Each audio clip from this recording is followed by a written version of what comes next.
ఈ రోజు అయితే మన టాక్సిక్ మూవీ అయితే రిలీజ్ అయింది. ఈ movie teaser and trailer release అయ్యాక ప్రతి ఒక్కరూ ఈ మూవీ పైన అతి భారీ ఎక్స్పెక్టేషన్స్ అయితే పెట్టుకున్నారు. కానీ చివరికి ఈ మూవీ నెగటివ్ టాక్ అయితే తెచ్చుకుంది.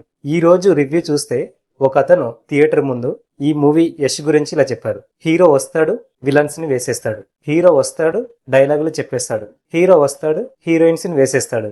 ఇలా అయితే వైరల్ అయ్యే కామెంట్ అయితే చేశాడు అతను. ఈ మూవీ మొత్తం హీరో ఎలివేషన్స్ పైన మాత్రమే ఉందని చెప్తున్నారు. మరికొందరు అయితే ఈ మూవీలో చాలా బోల్డ్ కంటెంట్ అనేది ఎక్కువగా ఉంది.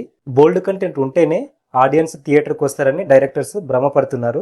బోల్డ్ కంటెంట్ కంటే ముఖ్యం స్టోరీ ఉంటేనే మూవీకి వస్తారని చెప్తున్నారు. ఈ డైరెక్టర్ కూడా మొత్తం హీరో ఎలివేషన్స్ పైన, బోల్డ్ కంటెంట్ పైన, రొమాన్స్ పైన, హీరో యొక్క హీరోయిజం కోసమే మూవీ తీశారని చెప్తున్నారు. స్టోరీ ఎక్కడ కూడా కనిపించలేదని చాలా మంది అయితే కమెంట్ చేస్తున్నారు. మెయిన్ గా ఈ మూవీలో యాక్షన్ సీన్స్ చాలా ఎక్కువ ఉన్నాయని చాలా మంది అయితే చెప్తున్నారు. ప్రెసెంట్ ఇరుముడి మూవీ చాలా పెద్ద బ్లాక్ బస్టర్ హిట్ గా అయితే నిలిచింది. ఈ టాక్సిక్ మూవీ ఈ రోజు రిలీజ్ అవ్వడం వల్ల ఎంతో మంచి టాక్ ఉన్న ఇరుముడి మూవీని అయితే తీసేశారు. ఎందుకు? రవితేజ చిన్న హీరో అని, ఈ toxic hero pan India star అని ఈ ఇరుముడి మూవీని తీసేశారని చాలా మంది అయితే ఫైర్ అవుతున్నారు. ఈ ఇరుముడి మూవీకి అసలు టికెట్స్ కూడా దొరకట్లేదు.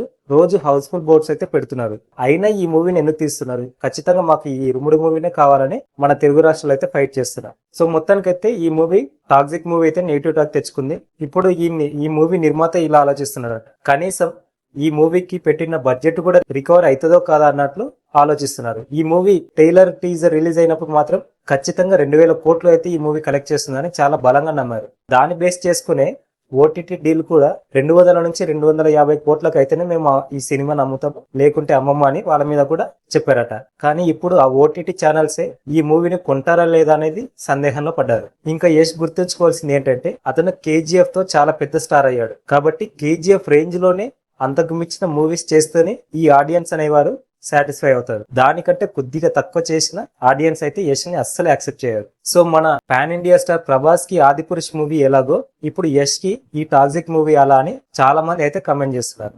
సో మీరు ఈ యష్ యొక్క టాక్సిక్ మూవీ చూసారా?